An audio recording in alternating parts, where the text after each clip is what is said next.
A moment for everyone to join. Welcome everyone to the Israel Film Center Festival. My name is Isaac Zablocki. I'm Director of Film Programs at the Marlene Meyerson JCC Manhattan.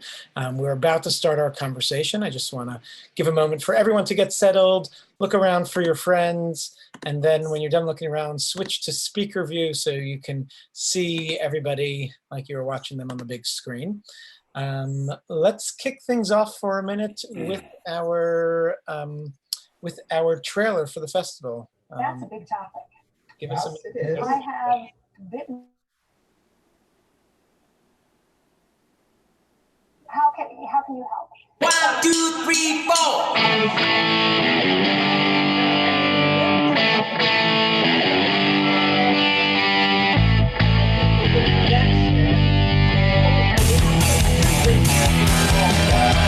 אין לי מכונית ואין לי דירה, לא רוצה ממנו סמלה יקרה, כל יום בבוקר לעבודה, כן זה הגבר שאני מכירה, אין לי מה לתת לה, אין לי מה לתת לה, אין לי מה לתת לה, חוץ מהאהבה, חוץ מהאהבה, חוץ מהאהבה,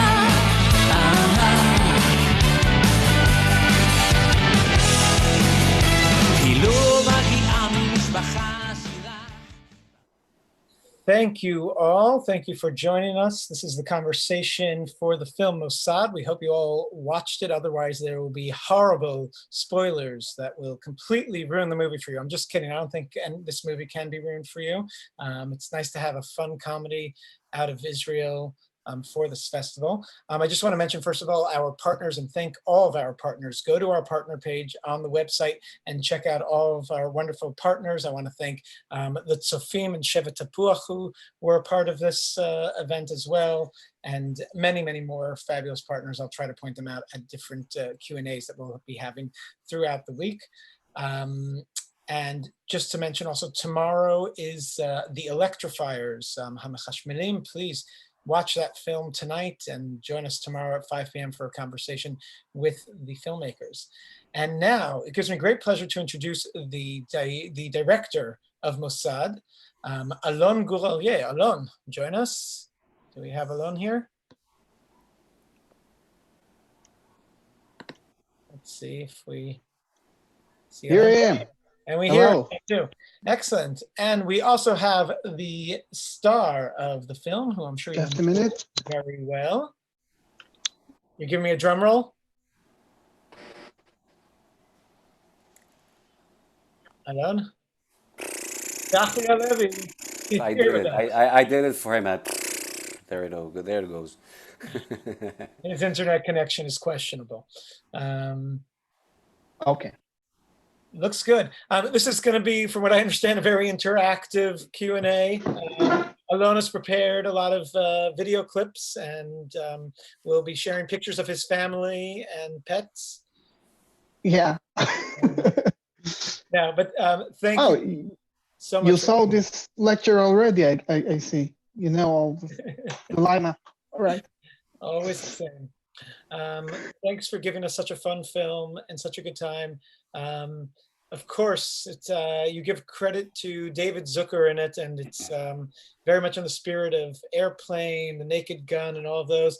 Where did this all come from for you, Alon? Watching too many silly stuff, during our lifetime. It was like a dream to make a spoof about the Mossad here in Israel in this genre, but make it very local and still in the spirit of, like you said, the Airplane, Top Secret, The Naked Gun. And Tsahi is the Israeli Leslie Nielsen. Tsahi, did you see yourself as the Israeli Leslie Nielsen? Is that what you were going for? Maybe more the Moroccan Leslie Nielsen. Honestly, for me, it was just, just like Alon, I think I grew up, watching these movies, And the minute that Alon approached me with this script and I read it, reading a script of this genre of movies, if you have never seen this kind of movies, then you would never understand the script. And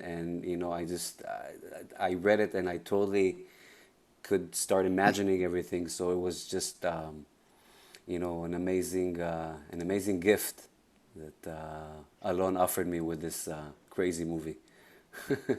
Well, Tsahi is always shooting people in movies, but doing it seriously. He made Bethlehem and Fauda and all kind of shows about the Mossad, but it's always in the dramatic, serious side of business. And it just stayed dramatic and serious, but with really silly gags. And it worked wonderful. He understood immediately and added his own spirit to this kind of genre. So it was an adventure because it's never been done here in Israel. It's all over the world. There are not many great spoofs that you can learn from. So it was like making something. It's the best and the worst because it's the only one. So we're in a great place. I mean, the truth is, one of the things, it's very hard for Israel to do comedy well in film. They have tried a few times, and we've had some comedies here before, and it doesn't always translate, and it doesn't always really, Israel has not lived up to the level of Jewish comedy that we see here in America. But it's amazing to see that in this film. I think you managed to succeed, and I think hopefully, as we try it out with the American audiences, it translates. And I'm seeing from some members of the audience in the chat that they got it, which I think is good. And I think it does work. This one works universally. Tsahi, let me ask you about acting in this. So really, as Alon brought up, you make Bethlehem, you make Fauda, and you're doing all these roles where you're a secret agent, but seriously. How different was it to be a secret agent seriously, but joking? Well, first of all, I think you just talked about comedies. I think in general, comedies is something that is much more challenging to do. I noticed that, making people cry is much more easier than make them laugh. And it's funny. I've been acting I started acting with the movie Bethlehem, and directly I was typecast as someone very serious, especially due to my history in the army. And I don't know if people know, but I'm also the son of someone who worked for the Mossad. So it's kind of it all fitted to be very dramatic and to be very serious. And the minute Alon approached me and I got to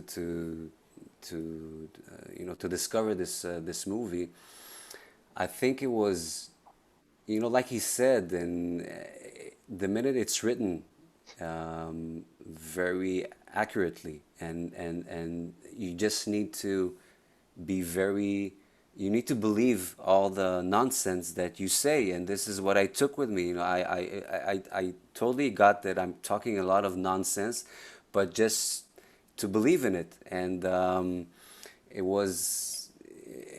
I enjoyed it so much. And again, I think it's much more challenging to make people laugh, and I was very excited to notice that, first of all, it was very successful here in Israel, and it was amazing to sit in the crowd and to see how people react to the jokes. And it's very exciting to know that even internationally people could get the jokes. And apart from all the laughter, I enjoyed so much jumping out of planes, going into baskets and crawling and jumping from cars, and it's just it's really jumping from the plane because we have no special effects in Israel. It's all real. Yeah, but really the plane was real. It was the last thing we shot because we got all the footage we need, so now we just had to throw him out of plane. But it's also made the action, all the stunts, because also we have no budget for doubles. So No, but also, I'm not. I don't want anyone to do my stunts. It was yeah, part of the deal. Um, and well, I want to. Okay, okay. yeah, I was going to say, and this might lead into what you'll share next, but the Israeli film industry has developed so much. 20 years ago, Israel couldn't pull off a film like this with this level of production. Um, but this one kind of seemed like on an international level of production, like it had a $30 million budget. But I would love to know how you pulled this off. Oh, I'm not sure. It was, you write something, and you know that we're going to cut things out because the production can handle it, but the production it, so they gave us everything we wanted. And also, we use lots of special effects, and the CGI department worked just figuring out how to do things that look expensive, because the budget is, David Zucker came to Israel and told us, okay, your budget is my catering budget. And, and that's the truth. We tried to learn how to do that. Like making Tal Friedman become a superhero. So we try to understand how you do that in the Marvel movies, and we understood that we can make it here in Tel Aviv. It was like a ideology, to make something like that. The first spoof coming from the Middle East in this spirit. And trying to look professional. I'm going to share a screen now. What you see here is, just a minute. This is, that's the Israeli poster. Yeah, and it's written here, don't mess with Israel. That's the log line for the Israeli poster. And then we made the English version. And we have a website. It's Mossad, COIL, but with one S only, because the right spelling is used already by an organization that, called the Mossad. And we can, in Google, there is a Google Analytics that you can see who is watching your site, who is visiting you, and then we saw people from all over the world, and also Tehran, Iran, and they were just looking at clips, and after we had more visitors from Iran, so we translated the poster to Persian, for the Iranian audience that they can understand. So we have also a version of the trailer for them. So it's like, and we got great responses. That's the truth. It was really fun to do that. And also, people ask us, how can you make fun of something like the Mossad? Yep. And they gave us like on Facebook. Really, that's the truth. And people from the production started to disappear after that. No, I'm kidding. It's really like, that's Jewish humor. You're laughing on yourself. You make your weaknesses strengths and just laugh. You can laugh because it's yours. So you can do whatever you want with that. It's kind of humor. Tsahi, you mentioned that your father was a member of the Mossad. I didn't. No, I didn't. No, you didn't. And now I'm going to disappear. Oh no! What just happened to me? Oops! Something. Were there any reactions in the family? Actually, I remember there was a screening with Alon that it was a screening for people that used to work in the office, and it was interesting to see their reactions. I think everyone enjoyed it, and Again, I think you just mentioned the fact that it's a very serious topic, but I think especially when we're dealing so much with a lot of serious topics that have to do with the Middle East, especially with Israel and all the conflicts that we're all experiencing. I honestly believe that the minute you can make laugh about your society or about anything serious in the country, it shows in a way stronger society if you're able to do it. And I think I truly appreciate the fact that we were able to accomplish this comedy. And yeah, I mean, most of them they really appreciated. I think there was some guy, one of them that said, "Listen, Alon, you remember what he told me after the lecture?" I think there was one guy that approached me and said, I don't know, he said something that was different in a way, but it was still funny. Um, Yeah, people usually react that there are some people they say that there are some things you can't laugh about, this phrase. But yeah, usually the reaction, it's just like that. People want to yeah, go home 5 o'clock, yeah, drop the pen, they want to go home. So it's human, and we mock everyone. So it's like laughing about all the topics. Everybody gets it, and Tsahi, had to downgrade his English to sound more yes, yes. Israeli, You're very correct accent. about it. Yeah, and sometimes I would have the R go like just I didn't notice it, but it went R, and Laurent would come to listen. You have to stop with the R. So I went back to the R. And yes, it's very challenging to speak English with an Israeli accent, obviously. Challenging is too developed of a word, I think, for characters trying to play. You must have had a really, really funny time on set. Any moments that that you couldn't get the takes right because you were laughing too hard? Every moment, every moment.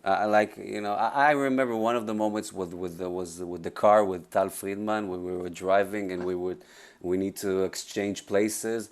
I think we did it about, I don't know, Alon, correct me if it was about 20 times, because every time Yeah, we would turn out differently and we couldn't stop laughing. And just switch in the car. That's it. But yeah, it's like it's Abbott and Costello. Just switch places. It was so funny, and also you have to be serious. You have to act like you're not trying to be funny. That's I think the best parodies are those that get a story that you can make an action movie or a B movie from it without the jokes.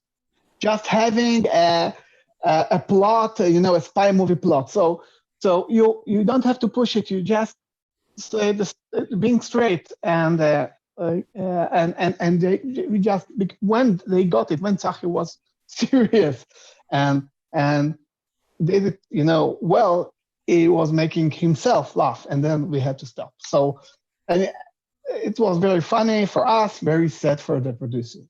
yeah, yeah, yeah. Every moment, there were so many moments. You remember along the part with the gun, like I was shaking the gun, and every time something else happened. Once the magazine fell, and then something went wrong with. I mean, every moment of it, and it was just. I remember like Let me they. share. Let me Yeah. share. This is Tsahi making the action, the stunts. Just we never done it before, so it took time to understand how you take the Benedict and Tsahi Halevi from this chopper, and we just here and just make it that nobody will get hurt, please. And trying to make it like a big film. This is the front door. It's amazing. Just the front door and the girls just doing it for 2 takes and killing everyone. So it was very special for everyone here to make this kind of comedy you're not used to. And also, you know, when Tsahi get into the entrance to the Mossad, it's really in front of the Knesset, the Israeli parliament. You have this menorah, and then you look and the wall, you know, you get into the mountain. And when we shot this scene, there are always tourists over there, always, because, you know, it's like in front of the Knesset, and a guide with people ask us, people ask the guide, what is this? And she said, I don't know, I never saw it. I asked, and she asked, what is going on here? And we said, oh, it's the entrance to the Mossad. He said, oh, and then told the people, and said, people are coming in and out, you know, free. So maybe we come in an hour and maybe they'll let us in, like everyone. And maybe she came later on and she's fired now. I hear that tourists now, instead of standing by the menorah there, they all stand and look up at the wall trying to wait for something to happen. They're looking for the Mossad entrance. Yeah, totally. They're feeling against the rocks. And yeah, always when you go in, you know, in every American big film, you have to destroy something. Usually it's the Eiffel Tower. I think it's destroyed every American movie, but also the. So we wanted to destroy something here, and we have no White House, but we had this bridge in the when you go into Jerusalem. There is this big, and it's people think it's ugly. So when we screened the film in Jerusalem, people just applauded. We made a service to the city. No, we destroyed this bridge for them. Yes, the audiences in Israel seem to not understand the difference between film and reality. Sometimes they Always. They're. Yeah, Spider-Man does not exist. I want to take this opportunity to let the audience also be a part of this conversation. And if anybody has any questions, you could put it into the chat, and then we'll call on you and we'll open your mic up, and you can ask your questions. Alon, did you have any more clips you wanted to share? Oh, I have too many. Yeah. What we have here. Okay, this one. You know, we try to spoof, you know, spy movies because everyone in the world watch American action and spies, and when you're doing a joke like that, you never know if it will work. When we did this one, you know, it's about 4 hours preparations, and when it worked, it was amazing. It's a magic, like having a visual gag that works. And I sent it, you know, we have WhatsApp to David Zucker, and he said, "Oh, how I didn't think about this joke." So. It's a compliment, I guess, to bring a new joke to this genre that started in the 80s and 70s.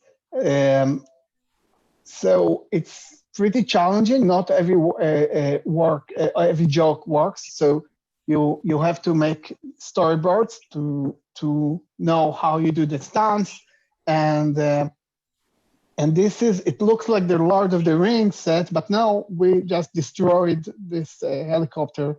Oh yeah. They're taking him to the garage back. That one will not fly anymore, never.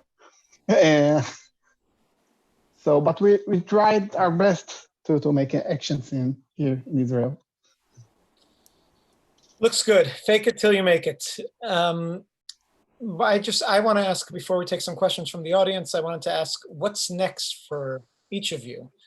So Tsahi, let's start with you.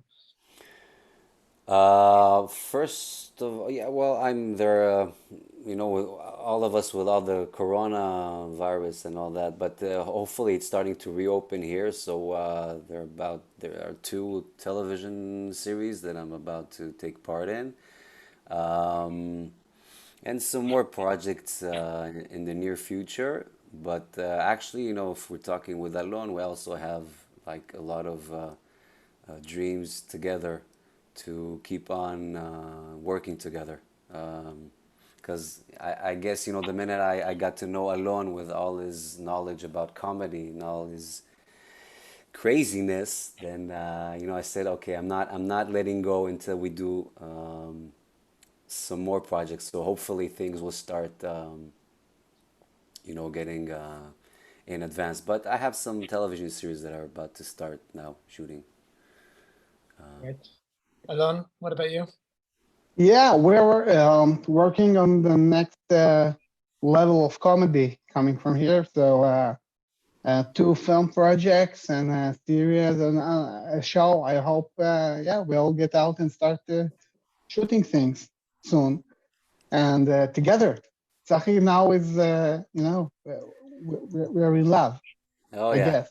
yeah, Yeah. totally. So Yeah, yeah. just, I'm stuck to like how do you say? I forgot how to say it in English. Kaltsiya, kaltsiya, kaltsiya. ah, you tell that It, to everyone. um, Yeah, everybody's asking, everybody wants to know if there's going to be a sequel. You said to be continued. People take things very literally.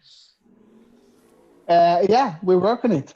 We were really working on it. We talk about okay, we can't spoil the future, but yeah, we are working on a show and the next film from this Mossad universe. We don't know if it's going to be a sequel or a prequel because Tal Friedman don't want to wear this robot costume anymore. Just pinch it.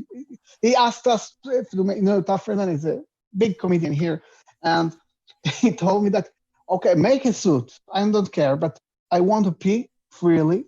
Don't make me take it off every time. And so we make it comfortable, but it pinched it all day. So he said no more customs. So we have to. And then he discovered that in Hollywood they make it with CGI. Robert Downey Jr. really don't have to wear it. So now we want his all contract to be changed. Yeah. And also, I must tell you that it was the first film in Israel that we tried to promote differently than usual. When you get film, I guess when you get the film from Israel, usually you know what to expect, and that's not the one. So we wanted to the audience to feel different about it. So we made some crazy things, like when you go in the line here, you can just when you want to buy tickets. It was really creative. The making jokes to promote the film. We also have a virtual reality game. Some fans made a virtual reality game, Become Iron Man, and it was heavily compared to the Lion King and all. So it was so fun outside the movie. That fun stuff. Here is the forest Tsahi. Forced moron. Oh. And it was really it was real successful. It was like the biggest hit of last year, and so we're definitely working on the next one and want to make it better, funnier, sillier, I guess. Bigger, sillier. Great. Let me bring in a question from the audience. Donna, you're on. You had a question. Okay, what do I do? We heard you, Donna, but now here you go.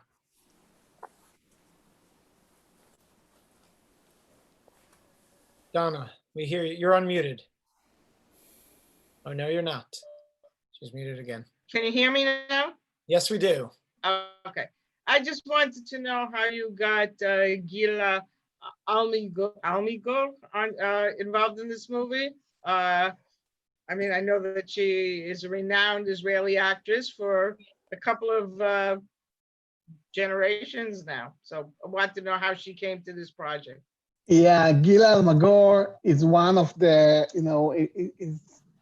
she's the diva of the Israeli stage and cinema. I was watching her films when I was little. She made films with Frank Kishon. And so don't tell anyone. That was, I was approaching her with the script. And and she saw a weird guy with earphones. It's like part of the head. Asking her to do this comedy, and she wasn't sure that it will work out. And then I am lecturing about comedy and American comedy, and I made a lecture about the Marx Brothers.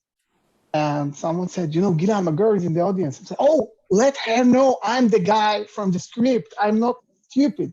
I look. So, and that's he knows something about comedy. And then we sat down, and it was amazing. She was like understanding every joke. I was sitting with her in the premiere, and she's got it. She exactly the genre and how to make things look too serious and be funny. So she's amazing. She really has to be in the sequel. And also Ilan Dar is also, one of the greatest actors we have here, the head of the Mossad.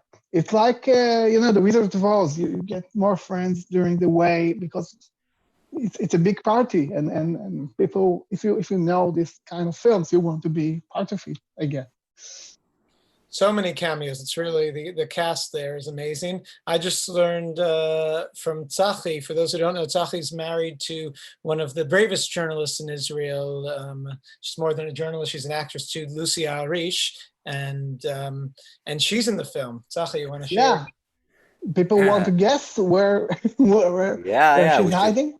We should put out a question, with prizes. Alon, what is the prize? What is the prize for people who will to invite us to dinner in New York? Yeah. In New York. Totally. Yeah. Can anybody guess who Lucy Arish played in the film? Lucy is the computer. Siggy, the Siggy, the parody about Siri. So she is the computer. The female version of Siggy. We had, what was the name of the male one? Dudi. Dudi.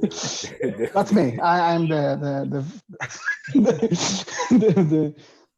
switching to male user, but Lucy is the computer. Yeah.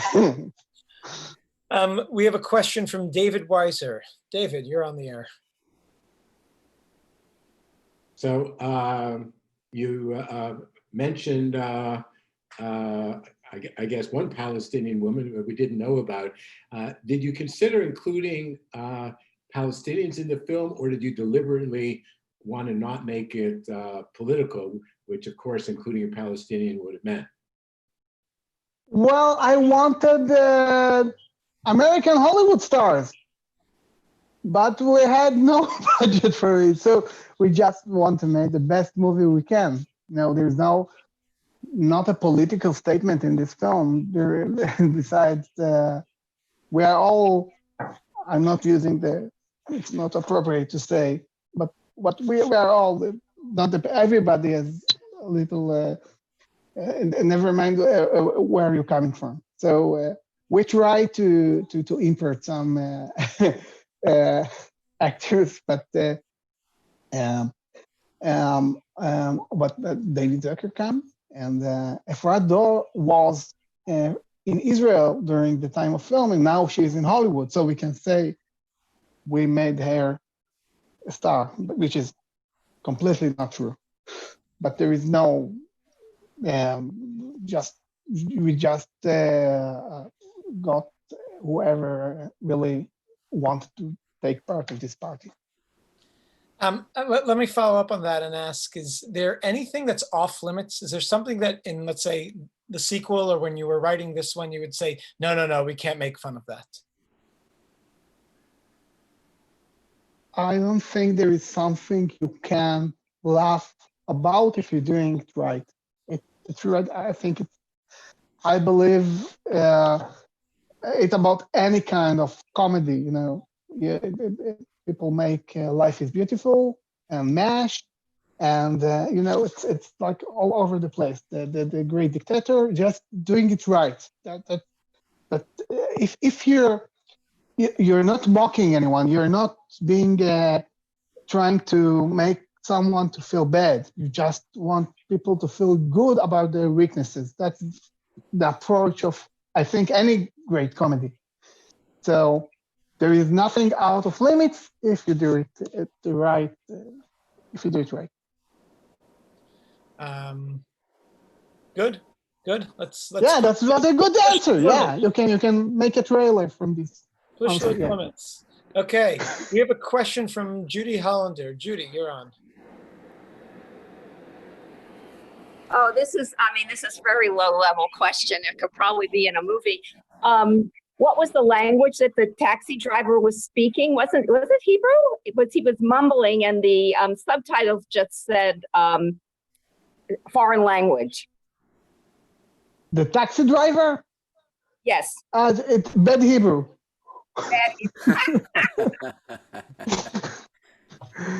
Yeah, he's a real taxi driver. We don't use stunts. He's a real taxi driver, and it was the longest day of shooting because we use non-actors. That's the Italian approach. A non-actor, nice. Yeah. And did he keep and also non-directors, also non-writers. Did he keep the meter running all day? Did you have to pay him based on his meter? That was a deal with Get Taxi. It's like the Israeli Uber. So but you know here the budgets, there's no money, so we pay with falafel. Very simple. That's currency. It's considered a common currency. Don't worry, we're going in that direction in this world.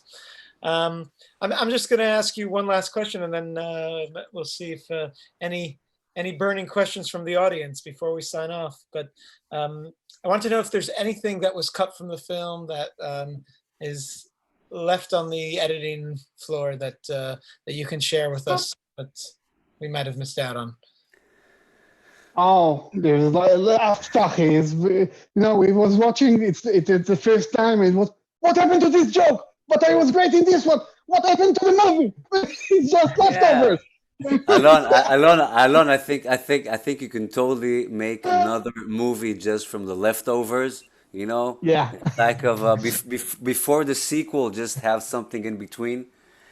No. They did that with Peter Sellers with one of the Pink Panther movies. They took over outtakes from different movies and created a whole nother movie. Yeah. The two movies after he died.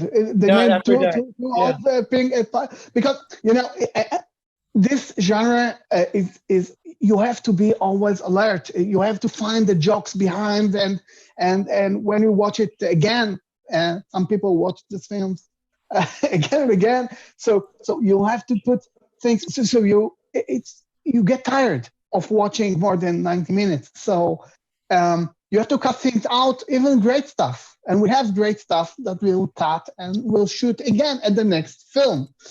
So, but there's lots of stuff. And you ask about Tsahi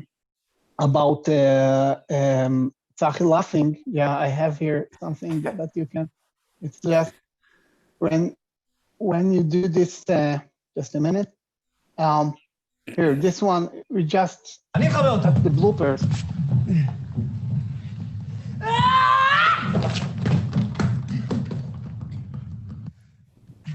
אני לא יכול לשחרר את הנשק בלי... מה אני לא יכול? מה? מה? שקט! עוד מעט, תפסיק, תמשיך. תמשיך. מה יהיה?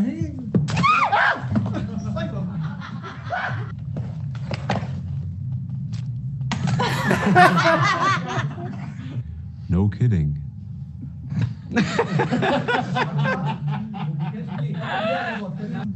שלוש, שתיים. So, so all the time, just trying to stay in character, and it was crazy. Speaking of staying in character, let's we have a burning question here from Perry Cobbler. Perry.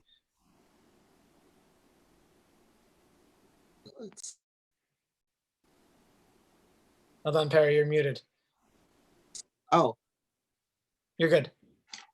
I'm a very big fan of James Bond, and I loved the movie. It was great. And did you hear any feedback from Daniel Craig? Oh, I have all the time. He's calling and I'm not answering because he's calling. No, it's not. I'll let him ring a bit more and then. Yeah, he also tried to get hold of me during all this coronavirus, but I was, he's not into Zooms, so we're gonna wait until it stops, and then we're gonna have to. No, but Alon, we did get something from the guys who watched the movies in the States. You told me there was I know. I know. From Police Academy, Steve Guttenberg. Yeah, from Police Academy. So I said that it was funny, and we got some responses from people around. It's really, you don't know who's watching the film. No, it's out there now, and it's going to be also. They're going to distribute the film after this coronavirus.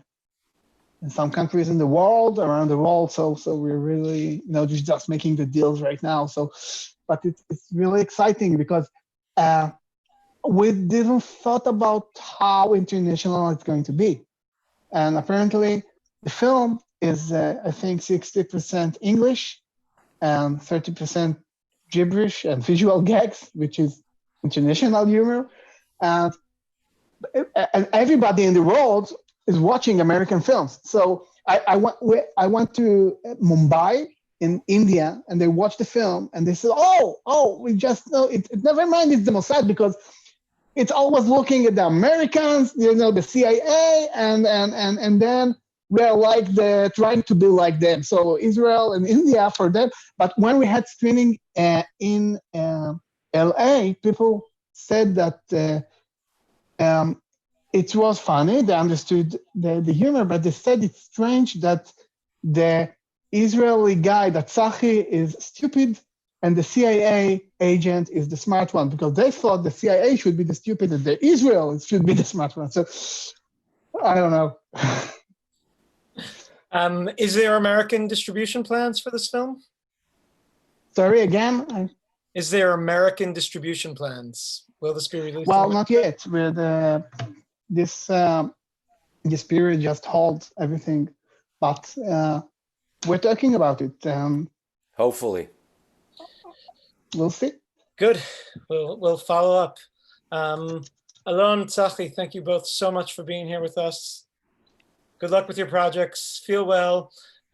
Everyone out there, please join us for more screenings tomorrow. We have another comedy, The Electrifier, so please check it out tonight and join us tomorrow. I want to thank everyone, really. Thank you. Only one person fell asleep. Laughing at the right places. It's really exciting to do this. And thank you all for arranging it. It's not obvious. So thanks a lot. Our pleasure. Thanks for being here. Have a good night, Alon and Tsahi, and everyone else. I think most of you, it's your bedtime. Have a good night, and we'll see you soon. Spread the word. Thank you.